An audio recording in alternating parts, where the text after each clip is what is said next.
Welcome back, Rich Minds. It's your boy Reno coming back to you with another video.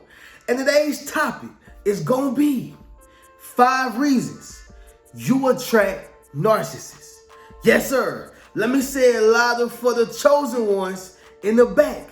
Listen, family, this video is gonna be based upon all the reasons of why you attract narcissists. All right. Now, you have these type of people coming in your lives, all right, whether it's your relationship, okay, your new profound girlfriend, your new profound boyfriend, right?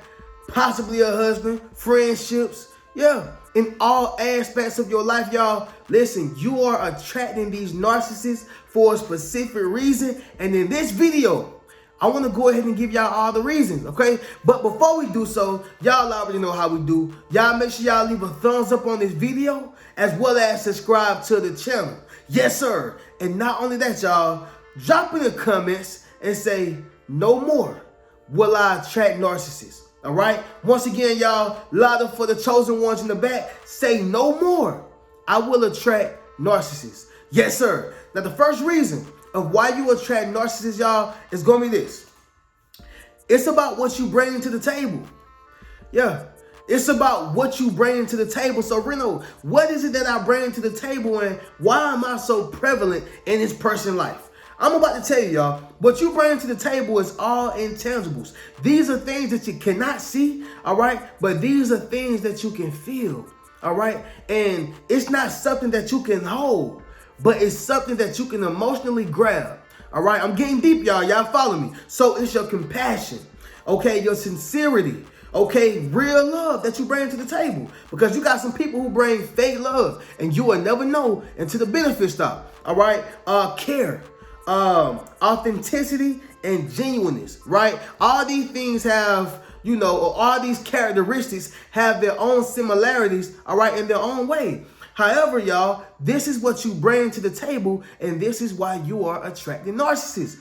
This is what they are attracted to. All right. Now, let's get into a few definitions about what a narcissist actually is. All right. So a narcissist is a person who has excessive interest in or admiration of themselves. Let me say it once again, y'all. It's a bit choppy, but a narcissist is a person who has excessive interest in or admiration of themselves. All right. See, it's one thing to admire somebody else. Okay. It's one thing to admire, you know, somebody who who've inspired you, motivate you, you know, somebody who's doing positive things in the community. It's one thing to admire them. And even still, you know, you don't want to get too far into a person, a car, materialistic possessions, right? Because what's that's called, y'all? Idolatry, right? It speaks about that in the scriptures. However, y'all, this is a narcissist. So they are naturally self-centered people. They are naturally people who don't care about no one else but themselves, right? Another definition, y'all, that says narcissism is a personality disorder characterized by an excessive preoccupation with oneself and one's own needs, often at the expense of others. Okay, it says people with narcissistic personality disorder have an unreasonably high sense of their own importance, need and seek too much attention, all right, and want people to admire them. Understand this, y'all. Our narcissist's weakness is the lack of attention. Yes, sir. Our narcissist's weakness is you not feeding, okay, into that self-centered, you know, act or self-centered way of how they see themselves, right? When you treat them regular, and let me, because I speak about not being regular, right? What I mean is, okay, when you treat them how they need to be treated in terms of you ain't God, right? You're not the end all be all. When you treat them how they need to be treated, all right, they kind of take that as an insult. They don't necessarily like that, right? And so if you're trying to, you know, be the narcissist at their own game, you're going to lose. What you have to do is you have to not show them as much attention. All right. You can't be around here praising them because that's what feeds them up. What happened is, y'all, you will end up, you know, building them up, feeding them all type of positivity, quotes. I mean, the whole nine. You just uplifting their confidence and courage, giving them the whole nine. And somehow they seem to forget about giving it to you. Somehow they seem, to forget that you have feelings. Because you're a human. You got a heart, blood pumping through your veins. You living. You like to hear you look good sometimes. You like to hear you doing a good job sometimes, right? But a narcissist sometimes not sometimes, but most of the time, y'all, like 97% of the time, they take that energy that you're giving them, they drain you of it, and they utilize it for themselves. And next thing you know, you done started feeling insecure. You done started feeling like you're less than, right? Because you're giving everything to them, pouring into their cup. Meanwhile, they ain't giving you nothing. They're not pouring into your cup, right? But sticking to the script, y'all, it's about what you bring to the table. And see, these things are the things that narcissists are attracted to, right? A narcissist is not attracted to another narcissist. You will never see a narcissist be attracted or be with a narcissist for a long period of time. You will never see it. Why? Because they too much alike, right? This is what opposites attract. Even if you go to a magnet, y'all, if you look at a magnet has the south pole and it has the north pole. When you put it together, what does it do? It come together. But if you put south with south, it repels. If you put north with north, it repels. And that's the same thing with the narcissist. They can't stand to be around each other, right? So they need somebody like you, which is an empath. And that's gonna be my second talking point, y'all.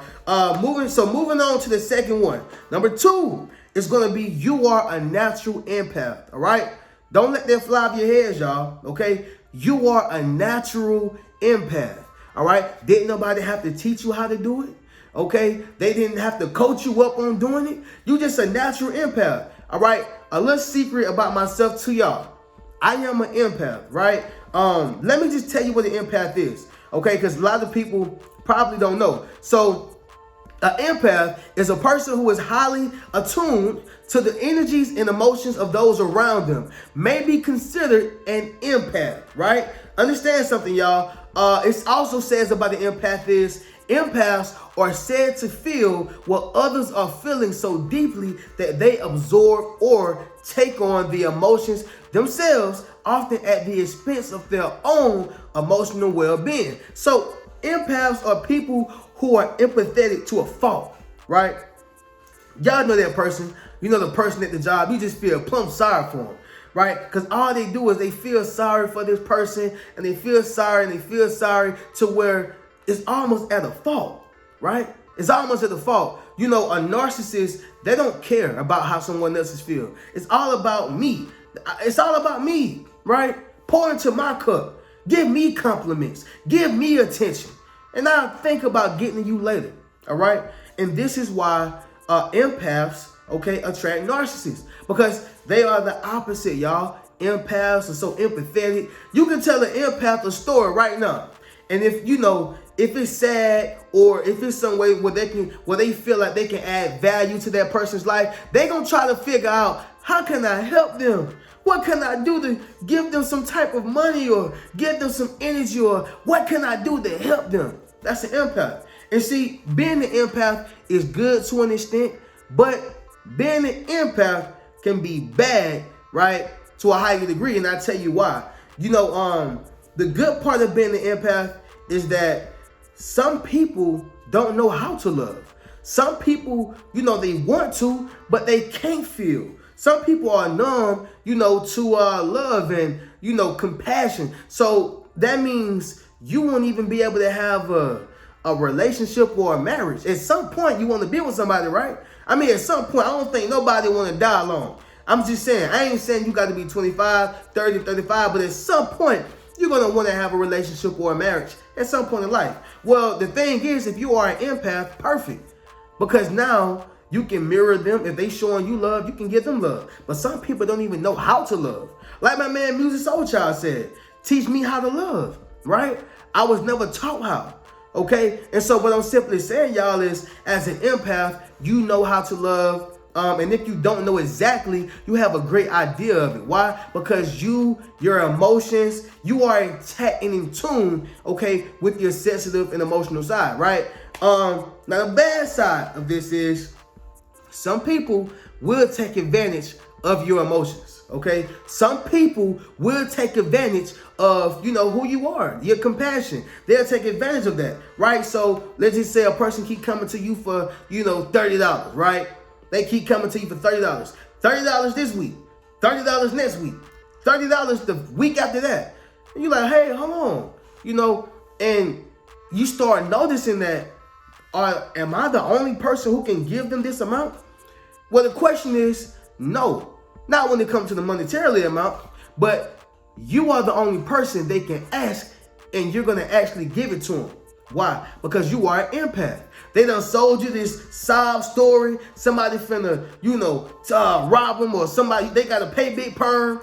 I mean, they got to, you know, pay a bill today, right? It's never, you know, man, you know, maybe you can help me out in 2 weeks, help me out in a week. No, y'all, it's never that. They need it today, right now. Or if I don't get it, I'm going to die. So you telling me if I don't give you $30, you about to get kicked out your apartment or your crib. Get out of here with that. Get out of here with that. That is false, okay? But as an empath, you begin to empathize with this person, especially if you are in love, you love, or have some type of, you know, care or compassion for them, period. But sticking to the script, y'all, we are natural empaths. And that's why we attract narcissists, right? And so, you know, I met a lady, y'all, at an event I went to, right? And she was super dope, right? She seemed like an older woman by maturity, but she looked like a young girl, right? But she was actually older than what she looked at. And she hit me with some wisdom because she was married. She said, Reno, the woman that you decide to, you know, be with or marry or go further with, pay attention to how she pays attention to you. She says, pay attention to how she pays attention to you. And she says that means, you know, if you chasing your dream, pay attention to how she tried to help you, right? If you're trying to build something, pay attention to how she tried to help you. Pay attention to how she pays attention to you. And so for my fellas, that's the same thing for you. For my women, it's the same thing for you. Pay attention to how he pays attention to you. It should never be all give. I give a little bit, but keep giving, right? But it should be, I give on this side, give right here. I give on this side, give right. You see how I stay in the middle, y'all? Give on this side, I give right here. Instead of give, because this person is receiving. That's all they're doing. And they may give one little time. But guess what? You done gave them so much, so many times, to where that little time don't even matter. They're like, what you tripping on? I just gave you something. Be happy with that. You're like, no, I can't be happy with that. I done gave you 100 times, and out of 100 times, you done gave me 2. You still owe me 98. All right? So what I'm simply saying is, y'all, as a natural empath, the person that you bring in your life, they have to match your energy, y'all. They got to match your fly. Somebody drop in the comments and say, match my energy. Yes, sir. Make sure you drop in the comments and say, match my energy. They got to match your energy, all right? And so with that being said, y'all, understand something. You are attracting narcissists consistently because you are an empath. But don't worry, it's not a bad thing. You're just going to have to understand and learn how to protect your energy from narcissists because they are wolves, lions, sharks looking to eat up an empath, right? If you're not careful, you'll end up in another relationship, friendship, right? With a narcissist, y'all, and it's not going to be good, okay? And so with that being said, y'all, that's going to lead me to number 3, okay? The third one is going to be this, y'all. We think that we can fix people. All right, let me say it louder for the chosen ones in the back. Listen, family, us as empaths, us as good people with good hearts, y'all, we think that we can fix people, and that's the wrong thing that anybody in human history could have ever thought of. We think that we can fix people. I'm gonna tell y'all this: you can't fix nobody unless they want to fix themselves first. In the Notorious B.I.G. movie, I love, one of my favorite parts is when Biggie Small said, I want to change the world. I want to change the world, Puff, right? And then Puff said, or Diddy said, you can't change the world until you change ourselves. Or you can't change the world until we change ourselves. And so what he meant by that was, you got to focus on you first. before you can focus on somebody else. And so, number one, y'all, before we can fix somebody, we got to fix ourselves. But number two, you can't fix somebody who don't want to be fixed, right? Can you imagine having two boxers inside of a ring, a boxing match, and only one person is fighting? It's going to be brutal. That's not a boxing match. It's going to be brutal. The person who's not fighting, he going to get smashed out there, y'all. They're going to get smothered. It's going to be terrible for them, okay? And so what I'm simply saying, y'all, is we think that we can fix people, but they don't want to be fixed. What ends up happening is we need the fixing in the long run. Yeah. Because we put all the attention on them. We put all the love on them, right? Forgetting about self-love. We put, all the energy into them, okay? Not realizing that we're giving away our most prized, commodity, our energy. Right? Or one of our most prized possessions and commodities, which is our energy. Because I don't care what you do. You can't do nothing without your energy, y'all. I don't care who you is. I don't care who you are. You can't do nothing without your energy. And we sitting here, we giving them our energy, and we just keep giving it to them. And they good. You ever been with somebody? It seems like they coming up, but you going down, but they coming up off of you. You ever been there, y'all, where it's like you going down, and it's like they coming up, but they coming up off of you, right? That's how it was, y'all, in the last stages, especially the last stages of my ex-marriage, right? That's how it was. It seemed like I was going down, but she was coming up. She getting more likes on social media than me, just because she's been with me and going to the places that I'm taking her to. But it's like I'm getting less likes on Facebook, right? It's like she getting more love from the family. She getting more love from friends just because she's married to me. I mean, it got awful, y'all. It's like, dang, she getting a promotion at the job. I'm still trying to figure it out. It's like, golly, she coming up off of me, but I'm staying stagnant. Y'all ever been there, y'all? Y'all drop in the comments and let me know and say I've been there, Listen, y'all, these narcissists will drain you of your energy. And so we sitting here thinking that we can fix people, and they don't even want to be fixed. Once again, y'all, even in my ex-marriage, I wanted to provide the life of our lifetime, right? I wanted to provide, a life that our mamas and daddies couldn't even imagine or fathom. You think she wanted that? No, she didn't want that, okay? And as I mature and get older, I'm not going to say that she was wrong for not wanting that. Because at the end of the day, just because I have big dreams doesn't mean that she should have and want big dreams, right? But I do believe that a person should match your energy and match your fly, okay? And so, again, I would never say, oh, you was a piece of whatever. Like, you wasn't nothing. You wasn't nothing. Just because you ain't have big dreams. Like, I won't say that, y'all, but I would say that I wanted to provide a big and better life, and it requires a certain type of sacrifice, obedience, okay? Lifestyle before you create the actual lifestyle that you want. And sometimes you can be a burden on that person. You can be a burden on that person because they're like, look, man, I don't want this. I don't want that. I just want to sit here and smoke my weed. I want to sit here and drink my beer. I don't want what you want, and you sitting here trying to fix them. You thinking you fixing them up, when in actuality, you hurting yourself in the long run. Because you putting energy into something or someone who don't want that type of energy put into them. They okay with sitting right here. They okay with being mediocre. They okay, right? But the thing is, you're not okay? And once again, this can be in relationship, marriage, or friendship too. You got friends like this. Y'all. But without going into a long rant, I just want y'all to understand something. Us, y'all, we feel like we can fix people, okay? And that's just not the case. You can assist and help a person and guide them and put them on the right track. But they got to do the work. You can lead a horse to the water, but you can't make it drink, right? You can lead a horse to water, but you can't make it drink. And so understand what I'm saying, y'all. We're going to move on to the next one, which is number 4. And so that's going to be this, y'all. We give people the benefit of the doubt. Yes, sir. Let me say it louder for the chosen ones in the back. Listen, family, we give people the benefit of the doubt. Brenda, what you mean by that? When I say we give people the benefit of the doubt, that means you know they probably own what they own. You know they're probably not right for you.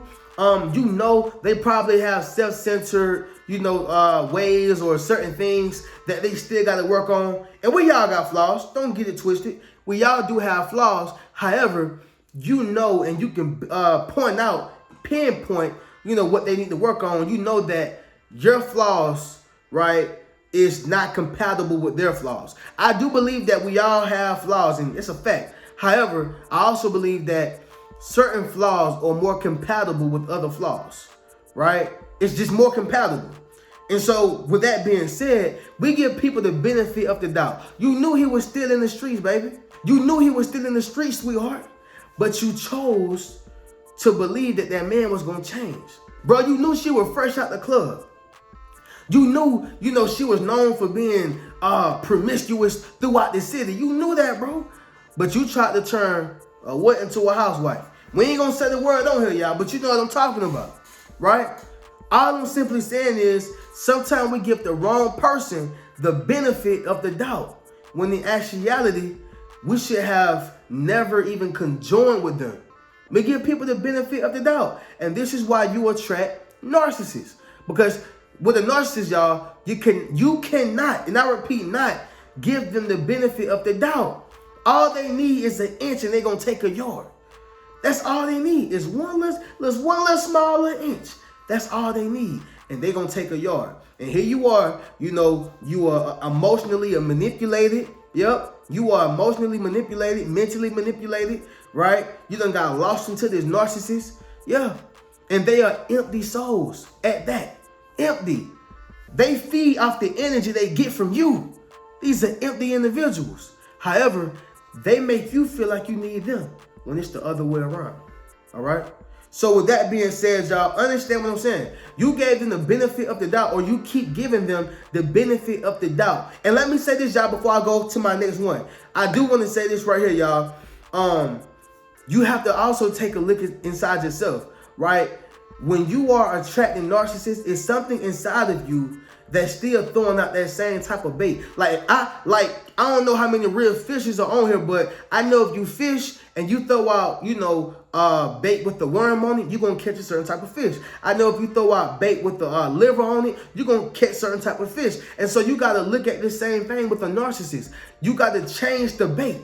Somebody drop in the comments and say, change the bait. You have to change the bait that you're throwing out to these individuals. You're going to have to, or you're going to keep, repeating this same process and this same pattern. All right. Remember, y'all, nothing changes if nothing changes. Sometimes you got to change something about yourself so you can stop attracting these heartbreaking, empty souls that we call narcissists. All right. And so we're going to move on to the next one, y'all. Number 5. Last one is going to be this, family.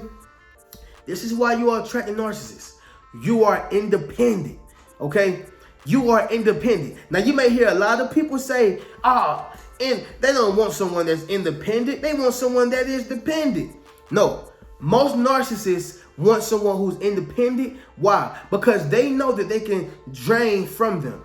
Okay. Now, the goal is to take that independent person and make them dependent on them emotionally. But they still want them to do all the work. Meaning, they still want you to be the breadwinner. They still want you to bring in the bacon. They still want you to, provide. Or if you're a woman, it's guys out here who manipulate women to provide as well. And that woman still feel like she need that man. Okay? But the goal is, in short, y'all, the goal is for you to do all the work, bring the money, do everything so they can use you and then emotionally and mentally abuse you. All right? Take my word for it, y'all. Understand what I'm saying. You are independent. This is why you are attracting narcissists. You are attracting people who need something from you. Okay? And that is self-esteem. Narcissists are very low self-esteem people, right? They don't have high self-esteem. This is why they look for people with low self-esteem, so they can build off of their energy. Right? And before you know it, you done got manipulated to where you think you need them, when in actuality, they need you. These are how these type of people operate, y'all. So understand what I'm saying, okay? This is why you are attracting narcissists. Okay? Again, y'all, nothing changes if nothing changes. You got to change something about how you think, how you move, a personality trait, something, y'all, and also be aware of the signs of a narcissist. If a person is showing a little bit, too much interest into themselves consistently, there's nothing wrong with thinking highly of yourself. The problem is when it's a consistent thing and you don't care or show love to anyone else. Everything is about you. Going back to what the lady told me at the event, y'all, a person must give to you as much as you are giving to them. And also, pay attention, all right? Pay attention to how they pay attention to you. And you're going to stop attracting narcissists. But first, you got to put the work in so you can do so, all right? And so with that being said, y'all, I'm going to go ahead and give y'all a recap of this. And then we're going to go ahead and conclude this video. So 5 reasons you are attracting narcissists. It's going to be this, family. Number 1 is what you bring to the table. Number 2, you are a natural empath. Number 3, we think that we can fix people. Number 4, we give people the benefit of the doubt. And number 5, you are independent. All right? And so with that being said, y'all already know how we do. Y'all make sure y'all check out any one of the links in my description. Check out any one of my books. That's 8 Steps to Self-Publishing, A Successful Book, Rich Mentality, Traumatized by Love, as well as Fairly Unequal. Also, be sure to check out any one of my memberships. That's my YouTube membership, as well as my Patreon. I'm going to catch y'all in the next video. Keep a rich mentality. Peace. What's good, family? It's your boy Reno. Check this out, y'all. I just dropped my social influence course, okay? Where I show you how to build up your social media platform as well as become a self-published author. Understand what I'm saying, y'all? If you want to leverage your expertise, okay, you got to publish your book. But not only that, if you want to get popping and build your community, you got to build up your social media platform. And so I put that all in one course, okay? And so all you got to do is go to the link in my bio, all right? And drop in the comments, social influence. If you want to build up your social influence, click that link in the bio and we're going to get you popping. Keep a rich mentality.